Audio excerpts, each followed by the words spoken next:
The morning light filtered through my kitchen window like liquid amber, casting familiar shadows across the worn wooden table where Linda and I had shared 43 years of breakfasts. At 71, I've learned that birthdays become less about celebration and more about quiet gratitude for another year's accumulation of wisdom. The package arrived just as I was savoring my second cup of coffee, delivered by young Tommy Henderson, who's been walking this route since high school graduation 3 years ago. "Happy birthday, Mr. Dalton," he called through the screen door, his voice carrying the respectful tone that still exists in small-town America, though it grows rarer with each passing year. The package bore no return address, just my name written in handwriting that stopped my heart mid-beat. After 4 years of silence that had stretched between us like a canyon growing wider with each season, I would recognize those careful loops and deliberate strokes anywhere. It was Ethan's penmanship, unchanged since the thank you notes I'd made him write as a boy for every Christmas gift, every birthday dollar from his grandmother, every act of kindness that came his way. Those summer afternoons came flooding back as I held the package in my weathered hands, Ethan at the kitchen table, age 8, his tongue poking out in concentration as he formed each letter with the careful deliberation I'd insisted upon. Handwriting reflects character, I'd told him then, never imagining that someday I'd be searching that same handwriting for clues about who my son had become. Inside the modest brown wrapping lay a bottle that belonged in a collector's cabinet, not on my kitchen counter. The whiskey caught the morning light like captured fire, its deep amber contents swirling with the weight of time and careful aging. The glass felt substantial in my hands, heavy with quality and intention. The label spoke of limited editions and exclusive distilleries, the kind of purchase that requires thoughtful consideration of one's budget. This wasn't a casual gift picked up at the corner liquor store. This was something chosen with deliberate care, something that cost real money. A small card bore 2 words in blue ink, "Happy Birthday." No signature, no dad, no love, Ethan, just those simple words standing alone like strangers at a bus stop. The ink was the same blue he'd favored since college, when he'd insisted that black ink was too harsh, too final. Blue ink, he'd claimed, left room for forgiveness. For years. That's how long it had been since our last real conversation. Not counting the stilted exchange at Linda's funeral when grief made everything feel like we were speaking through thick glass. The silence hadn't begun with harsh words or slammed doors. Those dramatic endings belong to movies and novels. Real family estrangement creeps in gradually, like dusk settling over a familiar landscape. First, missed Sunday dinners explained by work commitments that seemed to multiply with suspicious frequency. Then holidays spent with friends instead of family, each absence explained with reasonable excuses that nonetheless felt like small betrayals. The phone calls had dwindled next, conversations growing shorter and more superficial until they ceased entirely. No fights, no ultimatums, just the slow erosion of connection that happens when two people decide, without ever saying so aloud, that the effort of maintaining relationship has become too costly for the returns it yields. I traced the bottle's elegant curves with my fingertip, remembering the last gift Ethan had given me before the silence began. It had been a tie for Father's Day, purchased hastily from the mall and still bearing the slight creases that spoke of hurried wrapping. That tie now hung in my closet, unworn, a monument to the last gesture of a relationship that had been slowly dying for reasons neither of us had been willing to examine.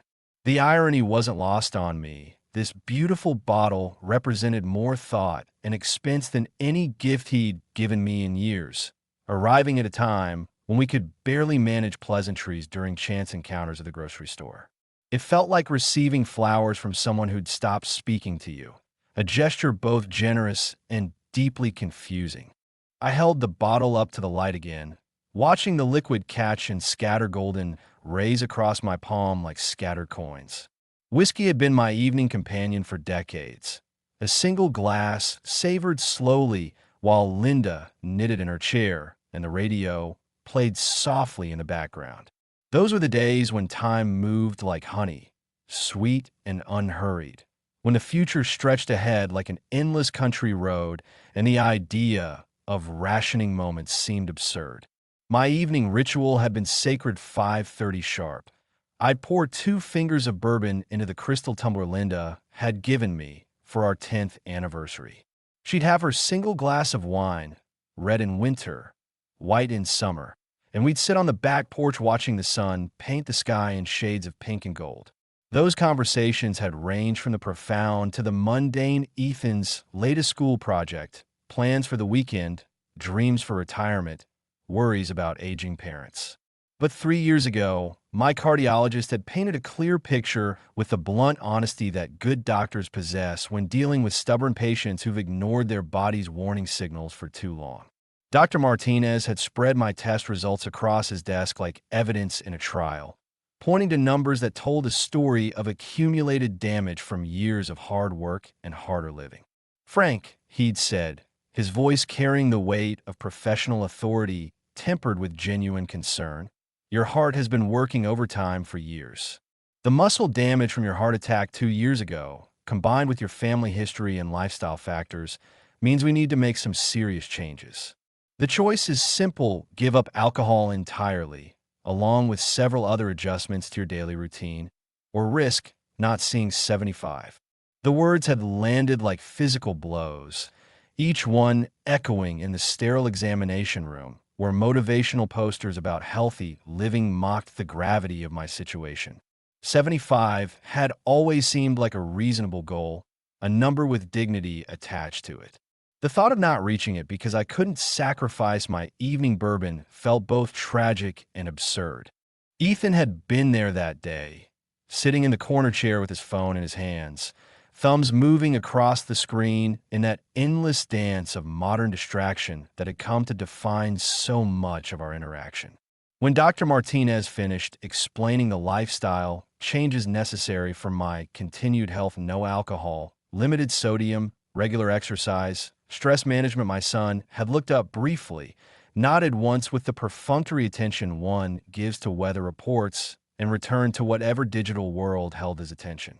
I told myself he was processing the information in his own way, perhaps researching heart conditions or texting his wife about my diagnosis. I convinced myself that his apparent disinterest was actually a coping mechanism, his way of handling the fear that his father's mortality had suddenly become more than theoretical. Now, staring at this beautiful bottle I could never enjoy, I wondered if he'd been listening at all, or if my health crisis had simply been another inconvenience in his increasingly busy life. The decision to give the whiskey to Robert Carson came as naturally as breathing, born from decades of friendship and mutual respect. Robert had been more than a neighbor for the past 15 years. He'd become the kind of friend who appears at your door with tools before you've finished describing the problem. He possessed that increasingly rare quality of showing up when needed, expecting nothing in return except the satisfaction of helping a friend and the knowledge that kindness creates its own rewards. 2 summers ago, when a tornado's edge had stripped half my roof clean off like peeling the lid from a can, Robert arrived at dawn with his pickup truck loaded with shingles, nails, and a thermos of coffee still steaming in the morning air. He'd taken one look at the damage, assessed the scope of work needed, and simply started unloading materials without waiting for invitation or discussion of payment. We'd worked side by side for 3 days, our conversation flowing easily between comfortable silences and shared observations about everything from weather patterns to local politics. Robert moved with the confidence of a man who'd spent his life working with his hands, measuring twice and cutting once, taking pride in the quality of craftsmanship that would outlast both of us. When I tried to discuss payment on the final day, Robert had waved off my attempts with the kind of dismissive gesture that good men use when money would cheapen what friendship has accomplished. "Frank," he'd said, wiping sweat from his forehead with a handkerchief that had seen decades of honest labor, "there'll come a time when I need something from you. That's how this works between neighbors." If anyone deserved to enjoy a bottle of such obvious quality, it was Robert. The thought of it gathering dust on my shelf while he remained unaware of its existence felt like hoarding sunshine, a waste of something precious that was meant to be shared and appreciated. I could picture him in his workshop, carefully pouring a glass while examining the label with the attention he gave to fine craftsmanship, sharing the story with his daughter Sarah when she visited on weekends from the city where she worked as a nurse. The whiskey would find its proper purpose in Robert's hands, appreciated by someone who understood the value of time and patience, who could distinguish between things that were merely expensive and things that possessed genuine worth. In his possession, Ethan's gift would become what it was intended to be: a moment of pleasure shared between people who valued both quality and relationship. Before we continue with this story of family complexity and hard-won wisdom, please subscribe to the channel and let us know where you're listening in the comments. Now, let's return to this tale that explores the delicate balance between loyalty and self-respect. That afternoon, I drove the familiar route to Robert's house, the bottle secured carefully in a small wooden box that had once held Linda's jewelry. The autumn air carried the scent of burning leaves and the promise of winter's approach, that particular melancholy that comes when the year begins its slow surrender to dormancy. The October light had taken on that golden quality that photographers chase but can never quite capture, painting everything with the warm nostalgia that makes memory feel more vivid than present moment. Robert's home sat on a gentle rise overlooking the valley, a white farmhouse with green shutters that had weathered 40 years of seasons with dignified grace. The structure had been built in an era when houses were meant to last, constructed with materials and methods that treated permanence as achievable rather than quaint. The front porch wrapped around two sides of the structure, lined with chairs that had hosted countless conversations about everything from local politics to the price of feed corn, from children's accomplishments to the inevitable disappointments that accumulate in any life lived fully. The garden that surrounded the house spoke of attention and care: late seasoned mums in shades of burgundy and gold, the dried stalks of hollyhocks that had provided summer color, the careful arrangement of perennials that would return each spring with renewed vigor. This was the work of someone who understood that beauty requires both vision and persistence, who found satisfaction in tending something larger than immediate need. Robert opened the door before my knock, as if he'd sensed my approach through some mysterious radar possessed by men who've spent their lives paying attention to their surroundings. His weathered face broke into the kind of smile that reaches the eyes, genuine and warm, the expression of someone for whom friendship represents one of life's most reliable pleasures. "Frank, what brings you by on this fine afternoon?" he asked, stepping aside to welcome me into his living room where the afternoon sun painted everything in soft gold. The room reflected its owner's character: comfortable furniture that prioritized function over fashion, bookcases filled with volumes that showed evidence of actual reading, photographs that captured family moments rather than posed perfection. "Brought you something," I said, offering him the wooden box with the ceremonial gravity that significant gifts deserve. "Early birthday gift from Ethan. Figured you'd appreciate it more than I would these days." Robert's eyebrows rose as he carefully lifted the bottle from its padded nest, turning it slowly to read the label with the attention of someone who understands quality when he encounters it. His calloused fingers traced the embossed lettering with something approaching reverence, the way a musician might handle a fine instrument or an artist might examine a master's brushwork.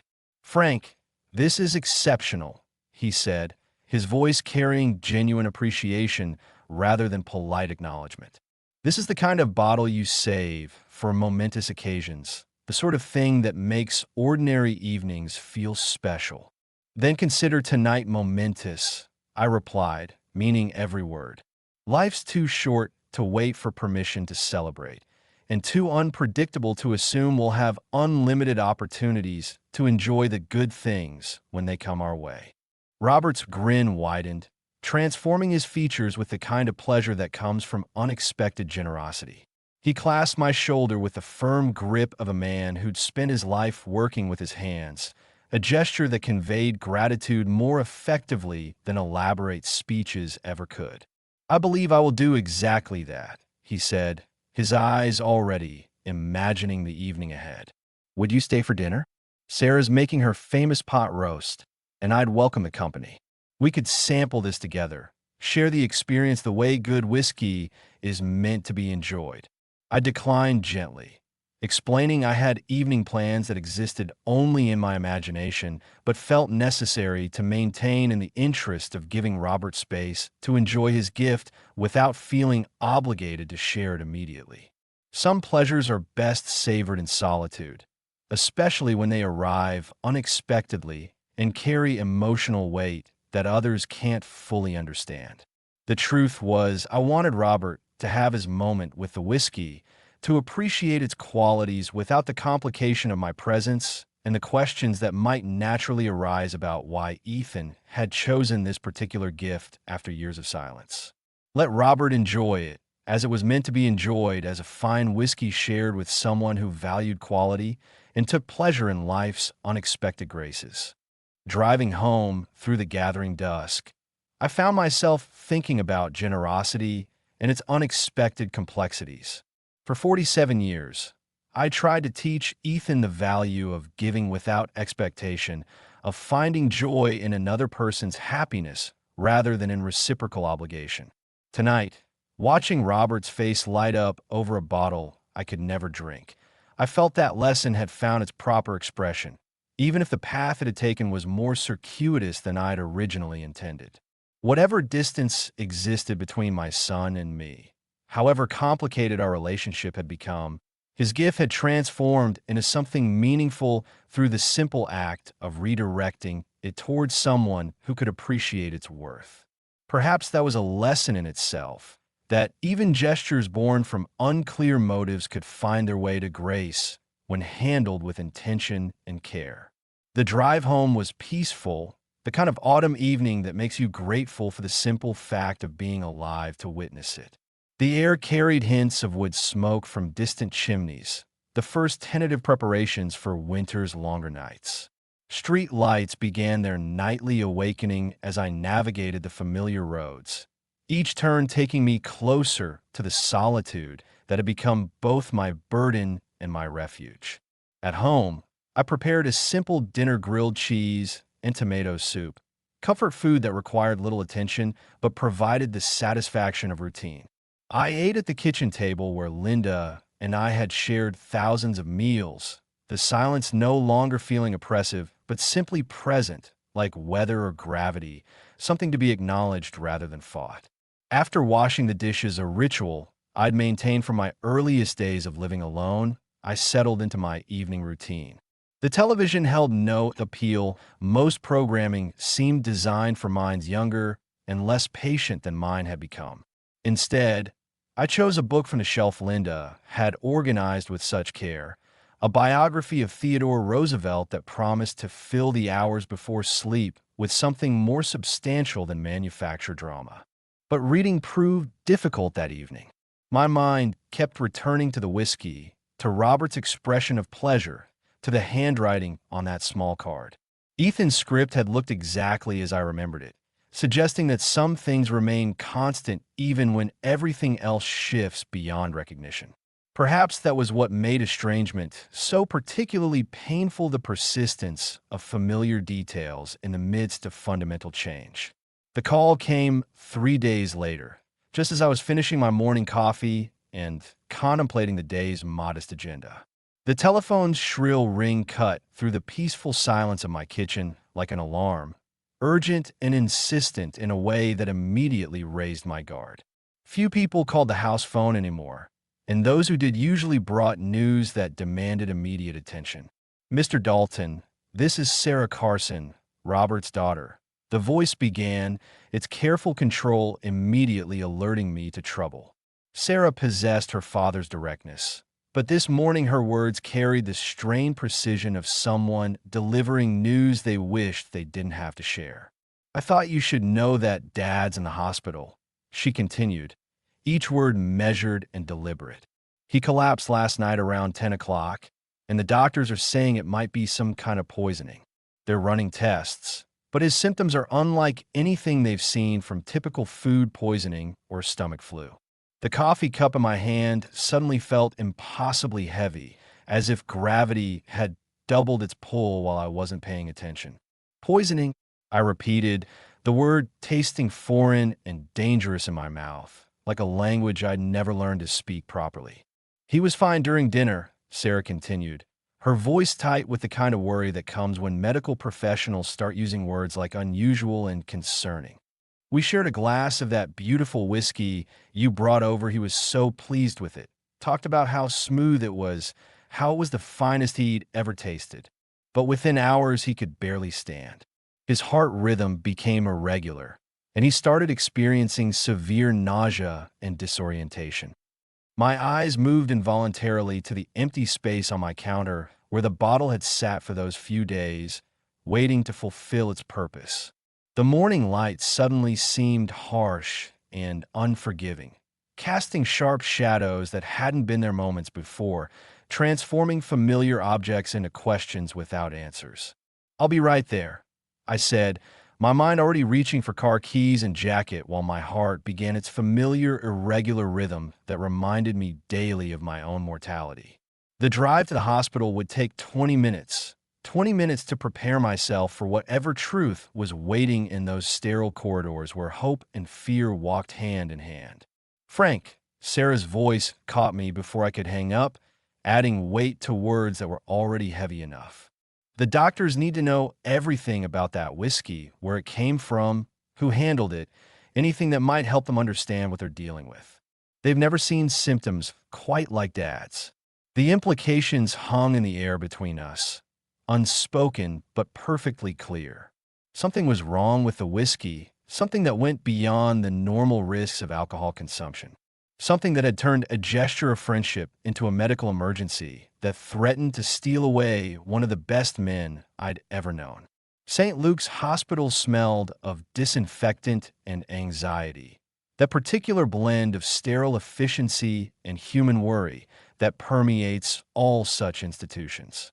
The familiar odor triggered memories of Linda's final weeks, of sitting in similar corridors waiting for news that never seemed to arrive fast enough or carry the comfort we desperately sought.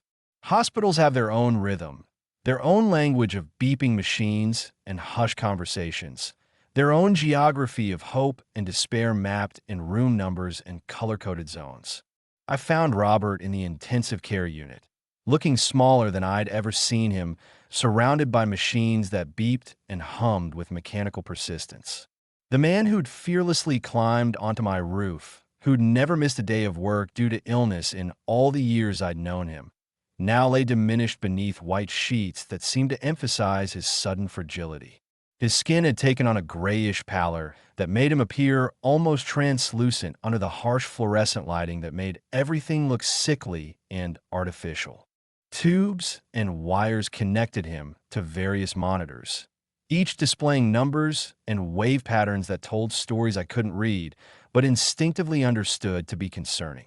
The steady beep of the heart monitor provided a mechanical heartbeat that should have been reassuring, but instead felt ominous, like a countdown to something no one wanted to acknowledge. Sarah sat beside his bed in one of those uncomfortable vinyl chairs that hospitals provide, as if comfort might interfere with the serious business of worry. Her usually perfect hair was pulled back in a hasty ponytail, her clothes wrinkled from a night spent in vigil, her eyes carrying the particular exhaustion that comes from watching someone you love fight an invisible enemy. "How is he?" I asked quietly, approaching the bed with the reverence one reserves for sacred spaces. Robert's breathing seemed labored despite the oxygen mask covering his nose and mouth, each inhalation requiring effort that should have been automatic. "Stable for now," Sarah replied, standing to embrace me with the desperate gratitude of someone who needed to feel less alone in her vigil. Her hug lasted longer than usual, conveying both her fear and her relief at having someone to share the burden of uncertainty. "The doctors say his heart rhythm was severely compromised when he arrived," she continued, her voice dropping to the hushed tones that hospitals seem to require. They've managed to stabilize it with medication, but they're still trying to identify exactly what caused this. His symptoms don't match any standard poisoning they're familiar with. I studied Robert's face, noting the way his skin seemed almost waxy under the artificial lighting, the slight tremor in his hands, even in sleep. This was a man who'd never shown weakness, who treated physical discomfort as a minor inconvenience to be ignored rather than accommodated. Seeing him reduced to this fragile state felt like witnessing the violation of some natural law, a reminder that mortality could strike without warning or fairness. "Sarah," I said carefully, choosing my words with the precision of someone defusing a bomb, "I need to tell the doctors about the whiskey. All of it, where it came from, when Robert drank it, everything I know about its history." Her nod was immediate and grateful, the response of someone drowning who'd just been thrown a rope. "Yes, please. They need every detail you can provide."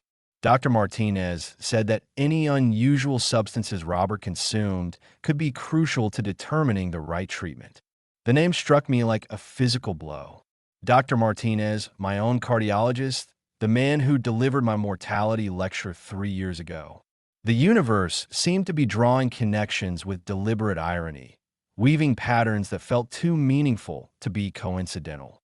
The conversation with Dr. Martinez was clinical and thorough, conducted in a small conference room where the fluorescent lighting made everything look sharp-edged and unforgiving. I explained about the gift, the transfer to Robert, the timing of his illness, the 4 years of silence that had preceded this unexpected package. The doctor listened with the focused attention of someone accustomed to extracting crucial information from emotional relatives, making notes with the kind of precision that suggested every detail might prove significant. When I finished, he set down his pen and studied me with the direct gaze of someone preparing to deliver unwelcome news. "Mr. Dalton, based on what you're describing and Robert's symptoms, we need to test that whiskey if any remains. What you're telling me suggests deliberate contamination rather than accidental spoilage or manufacturing defect."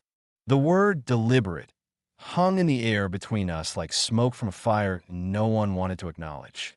It carried implications that transformed everything: the gift, the silence, the timing, the careful handwriting on that innocent-looking card. If Dr. Martinez was right, then Ethan's package hadn't been a gesture of reconciliation, but something far darker, something that threatened to shatter whatever remained of my understanding about family, love, and the bounds of human betrayal. I thought of Ethan's handwriting on that small card, of 4 years of silence, of the careful way he'd avoided direct contact while somehow knowing exactly when my birthday arrived. I remembered the last conversation we'd had before the estrangement began, when he'd asked with bitter precision whether I'd learned anything from Linda's death about the importance of family, as if her passing had been a lesson rather than a loss.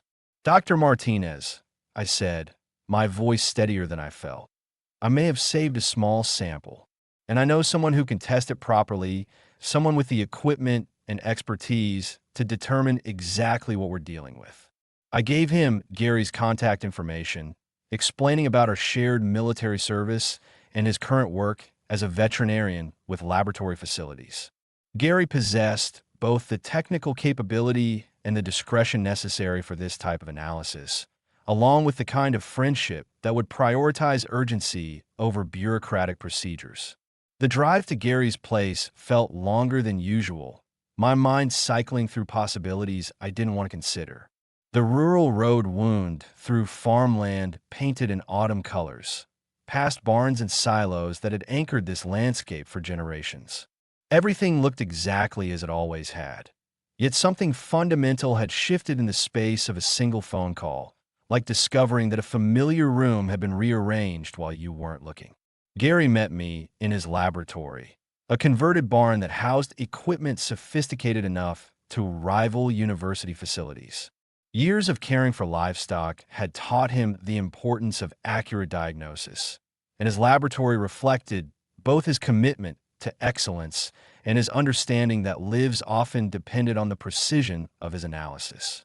His gray beard and lined face spoke of decades spent caring for animals and understanding the delicate balance between life and death that exists in every living creature. Gary had seen enough of both healing and loss to recognize when a situation demanded immediate attention rather than standard procedures. "Frank," he said, accepting the small sample I'd saved from the bottle, "you look like a man carrying weight he shouldn't have to bear. Whatever this is about, you know I'll handle it with complete confidentiality. Test everything." I replied, my voice carrying the urgency of someone who understood that time might be critical. "And Gary, whatever you find, I need to know first. Before anyone else, before any official reports. I need to understand what we're dealing with." His nod carried the understanding of someone who'd seen enough of life's complications to know that sometimes the worst truths are the ones that arrive wearing familiar faces. We'd served together in circumstances where trust could mean the difference between life and death, and that bond hadn't weakened with the passage of decades. The wait for Gary's call felt like purgatory, each hour stretching with the elastic quality that time assumes when you're suspended between ignorance and knowledge you're not sure you want to possess. I couldn't concentrate on reading, couldn't find peace in routine activities, couldn't escape the feeling that everything I'd understood about my life was about to be revealed as illusion. I spent those hours walking through the house Linda and I had shared, touching objects that carried decades of memory, searching for comfort in the accumulated evidence of a life well lived. But even familiar surroundings felt different now, infected with uncertainty that made me question not just recent events, but the fundamental assumptions on which I'd built my understanding of family and loyalty. The call came 18 hours later, just as dawn was painting the eastern sky with soft pink light that should have promised hope, but instead felt like illumination falling on things better left in darkness. Gary's voice carried the careful neutrality of someone delivering news that would forever change the landscape of a friendship. "Frank, you're not going to like what I found," he began, his words measured and precise in the way that medical professionals use when the diagnosis is both clear and terrible. "There's something in that whiskey that doesn't belong there. White snakeroot extract, concentrated enough to cause serious cardiac problems in someone with a healthy heart, potentially fatal for someone with existing conditions." The kitchen seemed to tilt around me as I absorbed the implications. I sank into my chair, the phone suddenly feeling like it weighed 20 pounds, its plastic surface growing warm under my grip. "You're certain?" I asked, though I already knew Gary wouldn't have called with anything less than absolute confidence in his findings. "I ran the test 3 times," he replied, his voice carrying the weight of unwanted certainty. "This isn't accidental contamination, Frank. Someone knew exactly what they were doing.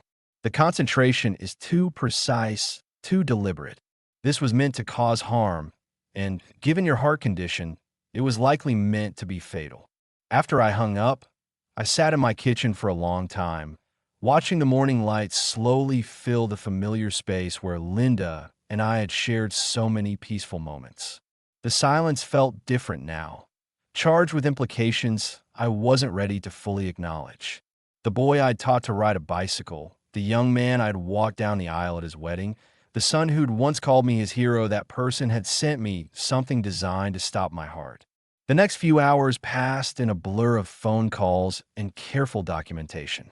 Detective Reynolds, a methodical man in his 50s who'd earned respect throughout the county for his thorough approach to complex cases, listened to my account with the patient attention of someone accustomed to assembling intricate puzzles from scattered pieces that might not seem related until viewed from the proper perspective. "Mr. Dalton," he said when I'd finished explaining everything from the unexpected gift to Gary's laboratory findings, "I want you to understand what we're looking at here. Based on what you've told me and the laboratory results, this appears to be attempted murder.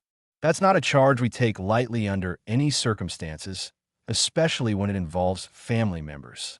The formal language felt strange when applied to Ethan, like trying to fit adult clothes on a child's body. But the evidence spoke its own clear language, indifferent to the emotional chaos it created in its wake. Facts Detective Reynolds had learned long ago didn't care about feelings or family relationships or the desperate human need to believe that those we love are incapable of unthinkable acts. Detective Reynolds arranged for officers to search Ethan's house while he was at work, a precaution designed to preserve evidence and prevent any potential destruction of materials that might be relevant to the investigation. The search warrant would be signed by Judge Patterson, a fair-minded man who understood the difference between necessary law enforcement and invasion of privacy. "We'll execute the warrant tomorrow morning," Reynolds explained, his tone professional but not unsympathetic. "I'd prefer that you stay away from the scene during the search. This needs to be handled by the book, with proper chain of custody for any evidence we might find." I didn't go to watch the search. Instead, I drove to the cemetery where Linda rested beneath a simple granite headstone that bore her name and the dates that bookend her gentle life. The cemetery was peaceful in the way that only places dedicated to memory can be, with mature trees providing shade and the kind of silence that invites contemplation rather than demanding it. Sitting on the stone bench I'd installed there 2 years ago, I found myself talking to her as if she were still listening, still offering the wise counsel that had guided our marriage through 4 decades of challenges, both large and small. Linda had possessed an intuitive understanding of people that I'd always envied, an ability to see beneath surface behavior to the motivations and fears that drove human action. "I don't know what to do, Lynn," I said aloud, my voice carrying across the peaceful grounds where autumn leaves danced in the gentle breeze. "I raised him to be better than this. We both did. We taught him about kindness and respect and the importance of family. Where did we go wrong? What did we miss?" The answer, if it existed, remained locked in the silence that surrounded me. But sitting there in the place where my wife's earthly journey had ended, I felt something settle in my chest, not peace, exactly, but a kind of resigned clarity that comes when you finally stop fighting reality and begin accepting it for what it is. Whatever came next, I would face it with the dignity Linda had always insisted was our family's greatest inheritance.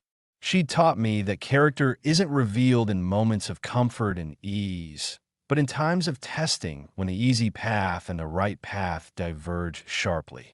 This was such a moment, and I could almost hear her voice reminding me that some choices define us more clearly than others. Detective Reynolds called at 4:15 that afternoon, his voice carrying the weight of someone who'd spent the day uncovering truths that changed everything while confirming suspicions no one had wanted to harbor. "We found materials at your son's residence," he said without preamble, understanding that delays would only make the news more difficult to absorb. "Dry plants that preliminary field testing suggests are white snakeroot, along with equipment for extracting and concentrating plant compounds. Glass containers with residue, scales for measuring precise amounts, even a notebook with what appear to be dosage calculations." I closed my eyes, feeling the last fragile hope that this had all been some terrible mistake finally crumble into dust. Evidence didn't lie, didn't care about family relationships or the desperate need to believe that those we love are incapable of evil. "What happens now?" I asked, though I already knew the answer. "We arrest him," Reynolds replied simply. "The district attorney will file formal charges based on the evidence we've collected. You should prepare yourself for this to become very public, very quickly. In a town this size, news travels fast, and attempted murder involving family members will generate significant attention." That evening, I sat on my front porch watching the sun set behind the maple tree Linda and I had planted the year Ethan was born. The tree had grown tall and strong over the decades, its roots spreading deep into the earth that had nurtured our family for so many years. Now, as its leaves prepared to fall and return to that same earth, I understood something about cycles and seasons that I'd never fully grasped before. Some things must end for new growth to begin. Some relationships must be severed for healing to occur. And sometimes The greatest act of love is refusing to enable the very behavior that destroys both the giver and receiver of that misguided devotion.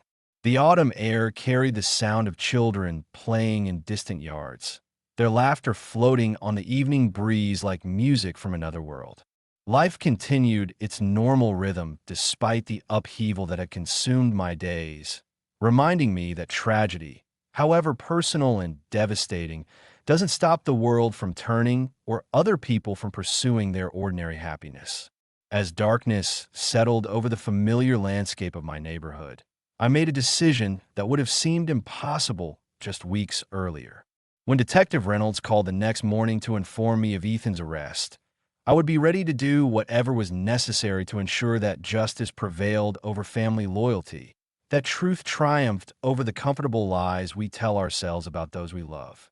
Ethan was arrested the following morning at his office, a small accounting firm downtown where he'd worked for the past 6 years with apparent competence and reliability. The news spread through our small community with the speed that only truly shocking revelations can achieve, carried from house to house by phone calls, over-the-fence conversations, and the kind of whispered exchanges that happen in grocery store aisles when neighbors suddenly find themselves with information too dramatic to keep private. By afternoon, my phone was ringing constantly, neighbors offering support, reporters seeking statements, old friends expressing their disbelief and sympathy in the careful tones people use when they're not sure what to believe or how to respond to circumstances outside their experience. The attention felt invasive and exhausting, transforming my home from a refuge into a destination for curiosity seekers and well-meaning friends who couldn't understand that sometimes sympathy, however genuine, only makes pain more difficult to bear. I answered none of the calls that first day. Instead, I drove to the hospital to sit with Robert, who'd been moved from intensive care to a regular room where his recovery was progressing steadily. His color had returned, and his voice was stronger, though he tired easily and spoke in careful, measured sentences that suggested his body was still working to process whatever damage had been done. "I heard they arrested him," Robert said when I pulled my chair close to his bed, his eyes carrying the complex mixture of sympathy and bewilderment that comes when violence erupts from unexpected sources. "I'm sorry, Frank. I know this can't be easy, regardless of what he did or why he did it. I'm sorry you became collateral damage in whatever war he was fighting with me," I replied, meaning every word. "You didn't deserve to be caught in the crossfire of our family's dysfunction. You've been nothing but a good friend and neighbor, and this should never have touched you." Robert studied my face with the attention of someone who'd learned to read people the way farmers read weather patterns, searching for signs that might predict what was coming next. "You're not responsible for his choices, Frank. You raised him the best you knew how, with love and attention and good values. What he did with that raising, how he chose to interpret or reject those lessons, that was up to him." The words carried comfort, but they also carried weight. Robert was absolving me of responsibility for Ethan's actions while simultaneously acknowledging that those actions had emerged from somewhere, had roots in family dynamics and personal choices that might never be fully understood. We sat in comfortable silence for a while, watching the afternoon light shift across the hospital room's institutional walls. Robert dozed intermittently, his body still working to heal from trauma that should never have occurred. I found myself studying his hands, noting the calluses and scars that told the story of decades spent in honest labor, hands that had helped me repair my roof and asked for nothing in return except friendship and respect. The contrast was stark and painful. Robert's hands, which had created and repaired and helped, versus whatever Ethan's hands had done in preparing poison meant to stop my heart. The physical evidence of character written in flesh and bone, the visible proof that choices accumulate over time to create the person we become. When I finally left the hospital that evening, the parking lot was nearly empty, the day's shift having given way to the smaller crew that maintained watch through the night hours. The air had turned cold with the promise of winter's approach, and I found myself grateful for the simple fact of being alive to feel that cold, to appreciate the changing seasons and the continuity they represented. The weeks leading up to the trial passed in a strange suspension of normal time, each day measured not by routine activities, but by legal proceedings and preparations that felt like learning a new language in a foreign country. Detective Reynolds kept me informed of developments, additional evidence found, charges filed, preliminary hearings scheduled with the mechanical precision that the justice system uses to process human tragedy.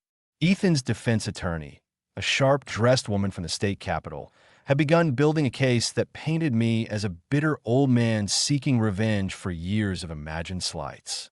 She questioned my memory, my motives, and my mental stability with the surgical precision of someone who understood that character assassination could be more effective than evidence analysis. The strategy was transparent, but potentially effective, raise enough doubt about my credibility to make the jury question whether an aging father might have fabricated or exaggerated the entire story out of resentment over past grievances. It was a sophisticated approach that played on common assumptions about family dynamics and the reliability of elderly witnesses. But the evidence spoke its own clear language, indifferent to courtroom theatrics and character attacks. The concentrated plant extracts found in Ethan's garage, the detailed notes documenting extraction methods and dosage calculations, the financial records showing his purchase of specialized equipment, all of it painted a picture of methodical preparation and deliberate intent that couldn't be explained away by family dysfunction or elderly confusion. The trial itself felt like watching someone else's life unfold in slow motion, each day bringing revelations that should have surprised me, but instead felt like confirmations of truths I'd been avoiding. I testified about the gift, the handwriting, the phone calls that had followed, speaking the words that would help convict my own son while maintaining the dignity that Linda had always insisted was our family's greatest inheritance. Ethan sat at the defendant's table in a suit I'd helped him pick out for his wedding, his face expressing nothing more than mild irritation, as if the entire proceeding was an inconvenient interruption to his regular schedule. He looked like someone attending a boring meeting rather than fighting for his freedom, displaying the kind of detachment that made me wonder if I'd ever really known him at all. When the defense attorney questioned me, her tone carried the cold precision of someone who viewed truth as negotiable and justice as a game to be won rather than a principle to be served. She asked about property disputes that had occurred years earlier, about loans I'd refused to make, about holiday gatherings where Ethan had felt excluded or undervalued. "Isn't it true, Mr. Dalton," she said during one particularly aggressive exchange, "that you've harbored resentment toward my client for years? That you felt he didn't show you the respect and gratitude you believed you deserved?" I considered the question carefully before answering, understanding that my response would be scrutinized by 12 jurors who would decide not just Ethan's fate, but the meaning of everything that had brought us to this moment. "I've been disappointed by some of his choices," I said finally. "But disappointment isn't the same as resentment, and neither justifies attempting to poison someone. I'm here because the evidence led me here, not because I wanted revenge." The jury deliberated for less than 4 hours, a remarkably short time for a case involving attempted murder. When they returned with their verdict, I felt something fundamental shift in the architecture of my understanding about family, loyalty, and the limits of unconditional love. "Guilty on all counts," the foreman announced, his voice carrying the weight of a decision that would echo through multiple lives for years to come. Ethan showed no visible reaction to the verdict, displaying the same emotional detachment that had characterized his behavior throughout the trial. He simply stood when instructed, accepted the handcuffs that would transport him back to jail, and walked out of the courtroom without looking in my direction. It was the last time I would see him as a free man, and perhaps the last time I would see him at all.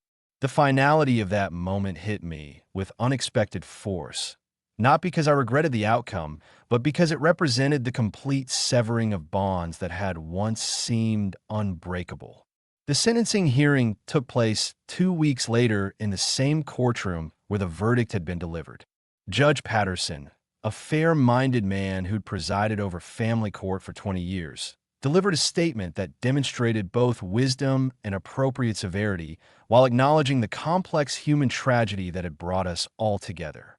The defendant has violated the most sacred trust that exists between human beings, he said, his voice carrying across the packed courtroom with the authority that comes from years of weighing justice against mercy.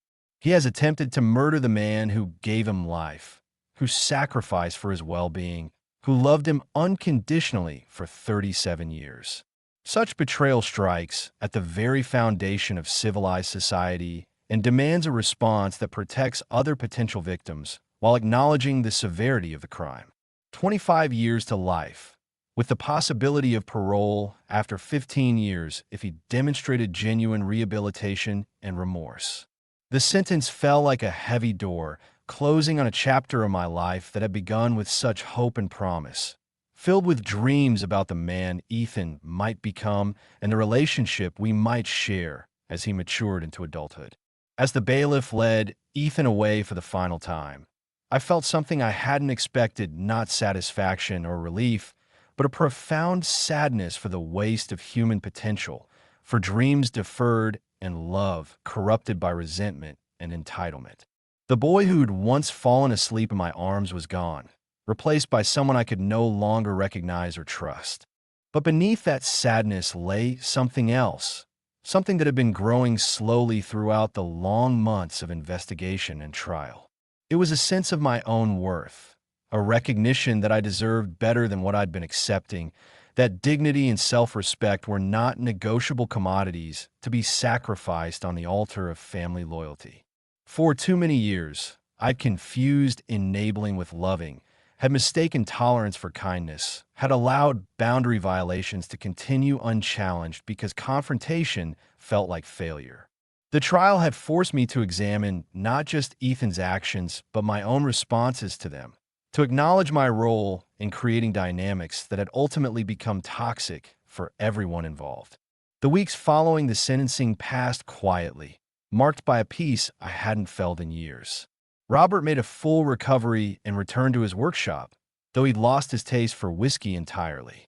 "Can't trust my judgment about what's safe to drink anymore," he said with a wry smile that contained more wisdom than bitterness, an acknowledgement that some experiences change us in ways that can't be undone. I found myself thinking often about the difference between forgiveness and justice, between mercy and foolishness, between love and enabling. I could forgive Ethan for his attempt on my life. Hatred was too heavy a burden for a man my age to carry, and bitterness would only poison my remaining years. But forgiveness didn't require me to pretend that what he'd done was acceptable, or that our relationship could simply resume where it had left off. Some bridges, once burned, cannot be rebuilt. Some truths, once revealed, cannot be unseen. Some people, no matter how much we love them, must face the consequences of their choices without our intervention or protection. These weren't easy lessons to learn, but they were necessary ones, the kind of hard-won wisdom that comes only through experience and suffering. On my 72nd birthday, I received no packages, no mysterious gifts, no unexpected visitors bearing complicated emotional baggage. Instead, I spent the morning working in Linda's garden, tending the roses she'd planted and nurturing the new growth that emerged each spring despite winter's harsh treatment. The work felt therapeutic, a physical manifestation of hope and renewal that spoke to possibilities I was only beginning to understand. In the afternoon, Robert stopped by with a bottle of apple cider and Sarah's homemade chocolate cake. Simple gifts that carried none of the complexity or hidden meanings that had characterized Ethan's final gesture.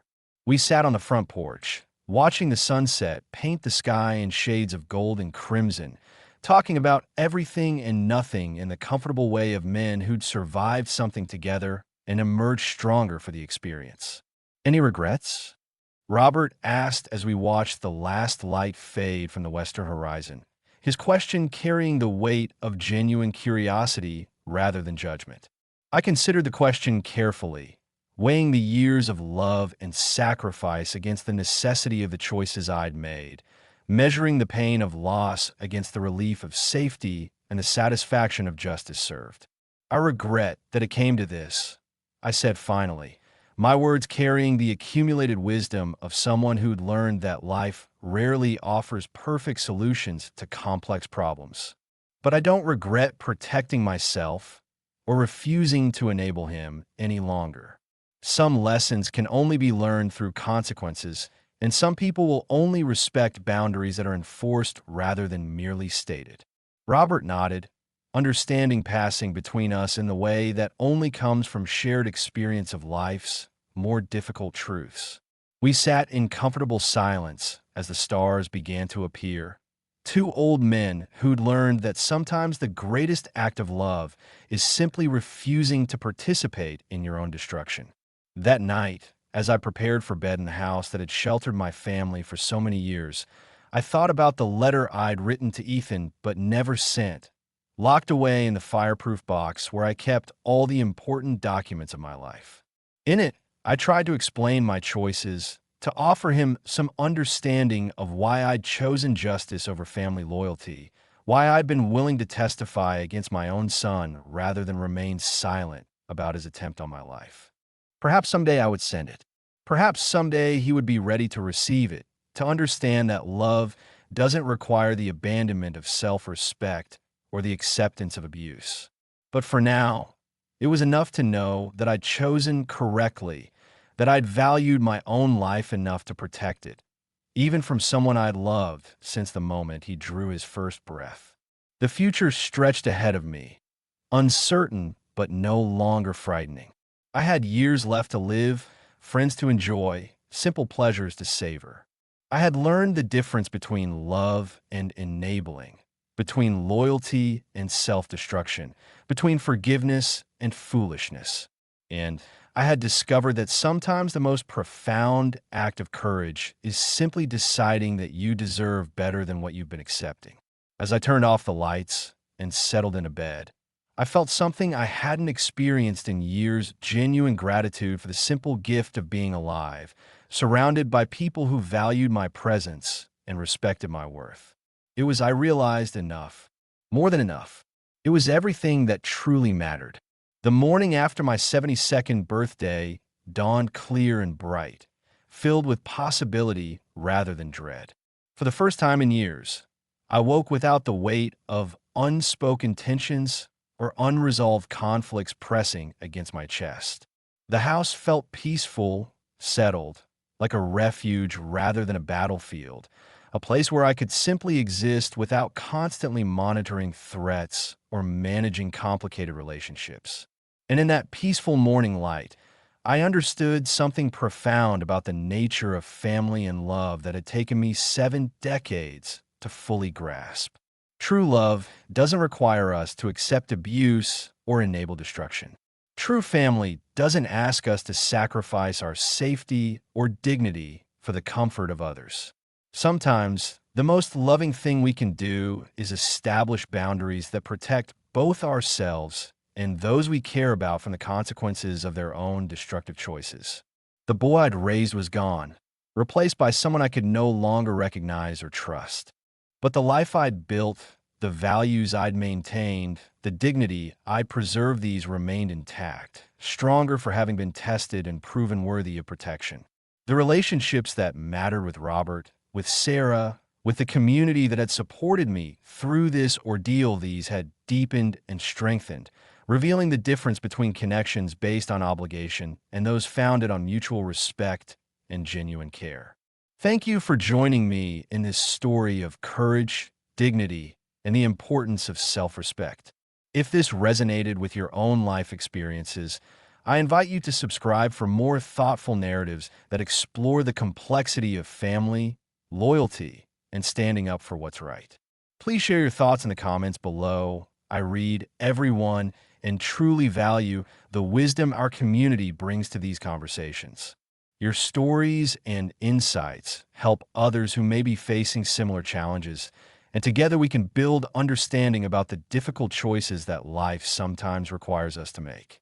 As I made my morning coffee and settled into the routine that would carry me through another day of peaceful existence, I felt something I hadn't experienced in years. Genuine gratitude for the simple gift of being alive, surrounded by people who valued my presence and respected my worth. It was, I realized, enough. More than enough. It was everything that truly mattered, and everything I needed to learn about the true meaning of family, love, and self-respect.